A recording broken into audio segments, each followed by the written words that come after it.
Halo teman-teman, nama saya Melody Vina. Saya adalah salah satu mahasiswi dari Quick Candy School of Business.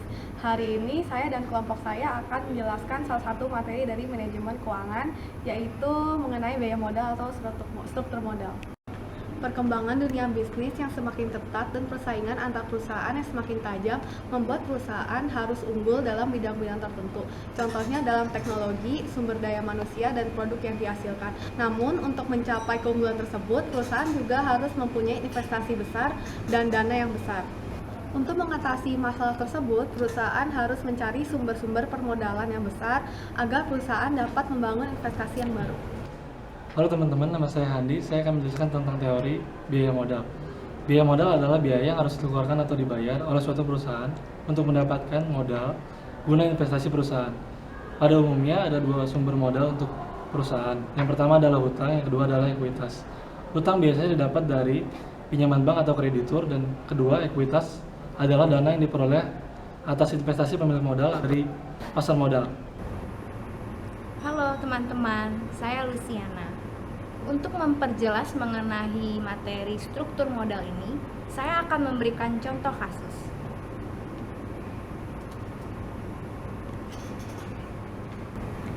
Misalkan, PT XYZ adalah perusahaan yang bergerak di bidang perakitan komputer. Membutuhkan modal sebesar 100 miliar rupiah untuk meningkatkan kapasitas produksi dan melakukan ekspor ke Eropa. Untuk memperoleh dana, maka PT XYZ menerbitkan 15 juta lembar saham yang akan dijual dengan harga satuan Rp5.000 per lembar. Para pemegang saham mengharapkan return atau pengembalian sebesar 10%. PT XYZ juga menerbitkan 1 juta lembar obligasi yang dijual seharga Rp25.000 tiap lembarnya untuk mengembalikan kebutuhan modal. Para pemegang obligasi mengharapkan return atau pengembalian sebesar 6%. Maka, weighted average cost of capital atau yang kita sebut dengan WACC dari perusahaan XYZ dapat dihitung sebagai berikut. Halo teman-teman, nama saya Alvina. Sekarang saya akan membahas jawaban dari contoh kasus yang telah diberikan sebelumnya. Yang pertama adalah kita mengetahui bahwa perusahaan membutuhkan modal sebesar 100 miliar. Nah, untuk mendapatkan modal tersebut, perusahaan berencana untuk menerbitkan 15 juta lembar saham seharga Rp5.000 per lembarnya dengan tingkat pengembalian yang dijanjikan sebesar 10%.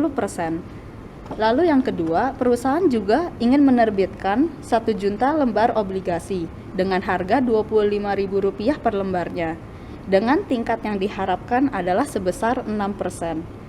Lalu dari semua data yang telah kita dapatkan, pertama kita akan menghitung proporsi biayanya. Yang pertama adalah proporsi biaya dari saham, yaitu dengan cara 15 juta lembar dikali dengan Rp5.000 per lembar, menghasilkan 75 miliar.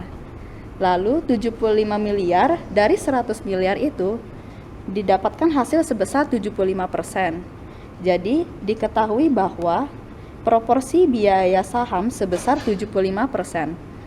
Lalu yang kedua, kita akan menghitung proporsi biaya dari obligasi dengan cara 1 juta lembar dikalikan dengan Rp25.000 menghasilkan 25 miliar. Lalu 25 miliar dari 100 miliar itu adalah sebesar 25%. Jadi proporsi biaya obligasinya adalah sebesar 25%. Lalu setelah kita mendapatkan proporsi biayanya, kita akan menghitung weighted average cost of capital-nya atau yang biasa disebut dengan WACC. Caranya adalah proporsi biaya dari saham yang telah kita dapatkan dikalikan dengan tingkat pengembalian saham tersebut, ditambah dengan proporsi dari obligasi dikalikan dengan tingkat pengembalian obligasinya. Lalu didapatkan angka sebesar 75% dikali 10% ditambah dengan 25% dikalikan dengan 6%, menghasilkan 7,5% ditambahkan dengan 1,5%. Lalu dari situ kita dapatkan bahwa weighted average cost of capital-nya adalah sebesar 9%. Dari contoh kasus tersebut, kita telah mendapatkan hasil weighted average cost of capital sebesar 9%, yang berarti bahwa setiap uang Rp10.000 yang diinvestasikan, perusahaan minimal harus bisa melakukan pengembalian sebesar Rp900 setiap tahunnya. Nah, dari contoh kasus tersebut, kita telah mengetahui bahwa perusahaan menggunakan dua opsi pilihan pendanaan, yaitu pendanaan melalui obligasi dan pendanaan melalui saham. Bila dilihat dari tingkat pengembaliannya, pendanaan melalui obligasi relatif lebih baik karena dapat mengurangi cost of capital.